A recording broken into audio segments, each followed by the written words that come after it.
শুধু মুসলমানদের মধ্যে রয়েছে, বেঈমানদের মধ্যে নাই। বলেন বলেন, বোঝা গেল? আমরা যাকে শিক্ষা বলি, এই শিক্ষায় শিক্ষিত মুসলমানও হচ্ছে, বেঈমানও হচ্ছে।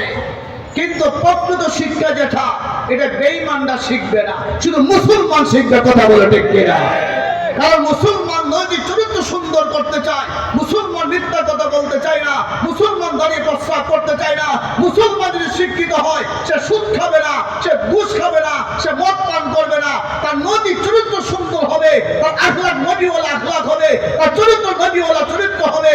আমি বলবো সেই শিক্ষা যদি অর্জন করতে পারেন, আপনি প্রকৃত মানুষ হবেন। আর এই শিক্ষা কোথায় হয়? একমাত্র কওমি মাদ্রাসায় হয়। কথা বলে ঠিক কিনা? কোরআন হাদিসের শিক্ষা ছাড়া একজন মানুষ মানুষ হতে পারে না। এখন বলবেন তো ডাক্তার শব্দে ডাক্তারও শিক্ষিত না? এটা জাগতিক শিক্ষা, দুনিয়াতে চলার জন্য একটা শিক্ষা অর্জন করছে, কিন্তু আমরা বুঝতে ভুল বুঝি এটা শিক্ষা না, এটা একটা বিদ্যা অর্জন করছে। কথা বলে ঠিক কিনা? বিদ্যা আর শিক্ষা এক নয়। ডাক্তার সাহেব বিদ্যা অর্জন করছে টাকা কামাই করার জন্য, ইঞ্জিনিয়ার সাহেব বিদ্যা অর্জন করছে টাকা কামাই করার জন্য। বোঝা গেল? বিদ্যাকে শিক্ষা বলাটা এটাই একটা ভুল কথা। কথা বলে ঠিক কিনা? হ্যাঁ, ডাক্তারদের মধ্যে নামাজি আসেনি? বলেন না? ডাক্তারি কোন বইয়ের মধ্যে লেখা আছে নামাজ ফরজ? লেখা আছে মেডিসিনের কথা। কথা বলে ঠিক কিনা? তো ডাক্তার নামাজি হলো কিভাবে? বোঝা গেল সে শিক্ষা একটা ছোট্ট সময় পাইছে, হয়তো মা নামাজ শিখাইছে, হয়তো বাবা নামাজ শিখাইছে, মক্তব ইমাম সাহেব তাকে নামাজ শিখাইছে। কোরআন হাদিসের সামান্য শিক্ষা অর্জন করার কারণে এমবিবিএস ডাক্তার আজকে নামাজি হয়ে গেছে। বোঝা গেল নৈতিক চরিত্র সুন্দর হওয়ার পেছনে শিক্ষা লাগবে। আর এই শিক্ষা হলো কোরআনের শিক্ষা, এই শিক্ষা হলো আমার নবীর হাদিসের শিক্ষা। কথা বলে ঠিক কিনা? আমরা আজকে বিদ্যা যারা অর্জন করে তাকে শিক্ষিত বলি, আর যারা এই দেশের প্রকৃত শিক্ষিত তাদেরকে আমরা বলি হেরা মূর্খ। যেমন আমাদের কবি আলেমদেরকে এই দেশে এক শ্রেণী মানুষ বলে হুজুরা কিচ্ছু জানে না। বলে কি বলে না? হুজুরা কিচ্ছু জানে না। অর্থাৎ আমরা এত লেখাপড়া করলাম, এরপর আমাদেরকে শিক্ষিত বলে না, আমরা নাকি কিছু জানি না। এই কথা বললে অনেক হুজুরা মন খারাপ করে। আমি বলি মন খারাপের কোনো কারণ নাই। ওরা খুব জ্ঞানী, ওরা জানে হুজুরা কিচ্ছু জানে না, কারণ ওরা যে মিথ্যা কথা জানে। হুজুরা কোরআন করে মিথ্যা কথা জানে না। ওইটাই তারা বলতেন হুজুরা কিচ্ছু জানে না।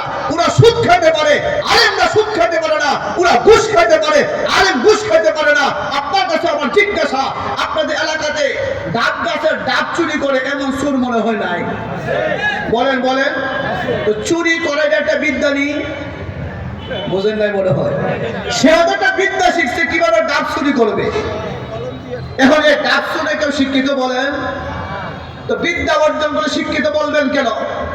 মেম্বারকে কেউ কি চেয়ারম্যান বলে? চেয়ারম্যান হলে চেয়ারম্যান বলবে। চেয়ারম্যানকে কেউ এমপি বলে? এমপি হলে এমপি বলবে। তো শিষ্য বিদ্যা নাম তো শিক্ষিত, উল্টা কথা বলো কেন? ডাক চুরি একটা বিদ্যা শিখছে, সে ডাক চুরি করতে পারে। আমাদের এই দেশে নামদারি কিছু শিক্ষিত আছে, বড় চেয়ারে, রাষ্ট্রীয় বড় একটা চেয়ারে বৈশা দেশের কোটি কোটি টাকা চুরি করে। তাহলে বোঝা গেল ডাক চোর চোর সেও চোর, ডাক চোর ছোট চোর সে হলো বড় চোর। এই চুরি শিখলো কোত্থেকে? চুরির একটা বিদ্যা শিখছে। কথা বল ঠিক না? এই বিদ্যা কোন আলেমরা শিখে না। ঠিক নেই? বোঝা গেল শিক্ষা আর বিদ্যা এক না দুই। আজকাল যারা এই দেশে প্রকৃত সূর্য সন্তান, যারা কোরআনের শিক্ষায় শিক্ষিত, নবীর হাদিসের শিক্ষায় শিক্ষিত, কোন অঙ্গনে পড়াশোনা করে শিক্ষিত হয়েছে, তাদেরকে এক শ্রেণীর মানুষ বলে হুজুরা কিচ্ছু বুঝে না, কিচ্ছু জানে না। ঠিকই আছে, এরা যে দৃষ্টিকোণে বলতেছে এটা সত্য কথা। হুজুরা তাদের মতো দাঁড়ায় প্রস্তাব করতে জানে না। বলেন না? দাঁড়ায় প্রস্তাব করতে শিক্ষা লাগে।